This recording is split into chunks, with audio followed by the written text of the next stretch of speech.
उन्हाळा, पाऊस किंवा थंडी याची पर्वा न करता जनसेवेमध्ये कार्यरत असलेल्या परिवहन कर्मचाऱ्यांचे काम हे देशसेवेप्रमाणेच आहे, असे गौरवोद्गार मंत्री लक्ष्मी हेब्बाळकर यांनी काढले.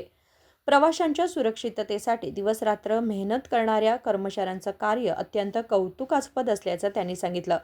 शनिवारी परिवहन विभागाच्या नूतनीकरण इमारतीच्या भूमिपूजन कार्यक्रमात त्या बोलत होत्या.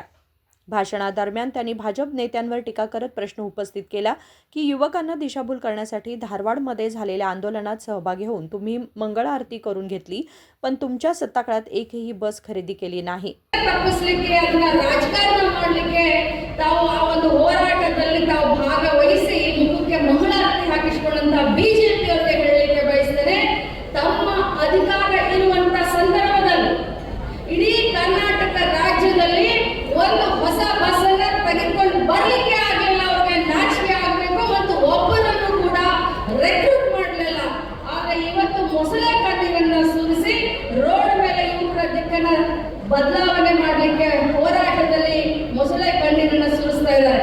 ಆದ್ರೆ ಇವತ್ತು ನಾವು ಹೆಮ್ಮೆಯಿಂದ ಹೇಳಬೇಕಾಗುತ್ತೆ, ಯಾವಾಗ ರಾಮಲಿಂಗಾರೆಡ್ಡಿ ಅವರು ಸಾರಿಗೆ ಸಚಿವರಾದರು, ಕಾಂಗ್ರೆಸ್ ಸರ್ಕಾರ ತಮ್ಮೆಲ್ಲರ ಆಶೀರ್ವಾದದಿಂದ ಸಹಕಾರದಿಂದ ಬಂದು ಅವತ್ತಿನಿಂದ ಇವತ್ತಿನವರೆಗೆ ಇಡೀ ರಾಜ್ಯದಲ್ಲಿ 7,800 ಹೊಸ ಬಸ್ಗಳನ್ನು ನಾವು ಖರೀದಿ ಮಾಡಿದ್ದೀವಿ. ಜನರಿಗೆ ಅನುಕೂಲ ಆಗಲಿಕ್ಕೆ ಅಂತಂದ್ರೆ ಇದು ಜನಪರ ಕಾರ್ಯಕ್ರಮನೋ ಅಥವಾ ಜನ ವಿರೋಧಿ ಕಾರ್ಯಕ್ರಮನೋ ಅನ್ನೋದನ್ನ ಇವತ್ತು ಜನರು ಅರ್ಥ ಮಾಡ್ಕೊಳ್ಬೇಕು. ಯಾಕಂದ್ರೆ ಹೋದಲ್ಲಿ ಬಂದಲ್ಲಿ ಬಿಜೆಪಿ ಅವರು ಯಾಕಂದ್ರೆ ಕೆಲಸ ಇಲ್ಲ ಅವರಿಗೆ, ಬರೀ ನಮ್ಮ ಮೇಲೆ ಆರೋಪವನ್ನ ಅಪವಾದವನ್ನ ಮಾಡ್ತಾರೆ. ತಮ್ಮ ಅಧಿಕಾರದ ಅವಧಿಯಲ್ಲಿ ಒಂದು ಬಸ್ ಅನ್ನು ಕೂಡ ಖರೀದಿ ಮಾಡಲಿಕ್ಕೆ ಅವ್ರಿಗೆ ಆಗಿಲ್ಲ.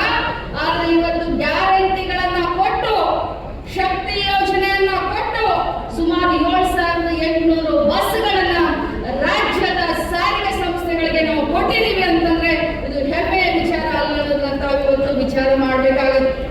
ಜೊತೆಯಲ್ಲಿ ಅವರ ಅಧಿಕಾರದ ಸಂದರ್ಭದಲ್ಲಿ ಒಂದು ಜಾಬ್ ಅನ್ನು ಕೂಡ ಕೊಡಲಿಲ್ಲ KSRTC ನಲ್ಲಿ. ಆದ್ರೆ ನಮ್ಮ ಸರ್ಕಾರ ಬಂದ ಮೇಲೆ ಇಲ್ಲಿಯವರೆಗೆ ರಾಮಲಿಂಗಾರೆಡ್ಡಿ ಅವರ ಒಂದು ನೇತೃತ್ವದಲ್ಲಿ ಈ ಇಲಾಖೆಯಲ್ಲಿ ಸುಮಾರು 10,000 ರೆಕ್ರೂಟ್ಮೆಂಟ್ ಆಗಿದೆ ಅಂತಂದ್ರೆ ಇದು ಹೆಮ್ಮೆ ಪಡಬೇಕಾಗಿಲ್ಲ. ಒಂದು ಜೋರಾದ ಚಪ್ಪಾಳೆಯನ್ನು ನಾವು ಕಟ್ಟಬೇಕು. ರಾಮಲಿಂಗಾರೆಡ್ಡಿ ಸಾಹೇಬರಿಗೆ ನಾನು ಅಭಿನಂದನೆ ಸಲ್ಲಿಸಲಿಕ್ಕೆ ಬಯಸ್ತೇನೆ.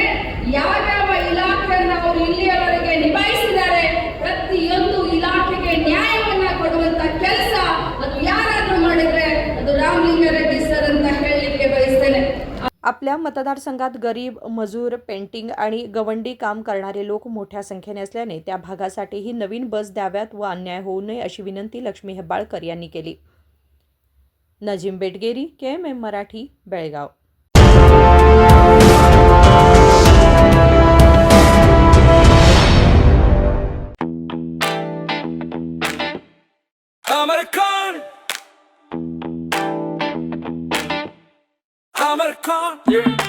अमरकॉन कलेक्शन में आओ, नई वैरायटी यहाँ पाओ, सबके लिए कपड़े हैं खास, अमरकॉन में खुशियाँ हैं पास, अमरकॉन। अमरकॉन कलेक्शन, खड़े बाजार, बेलगाम.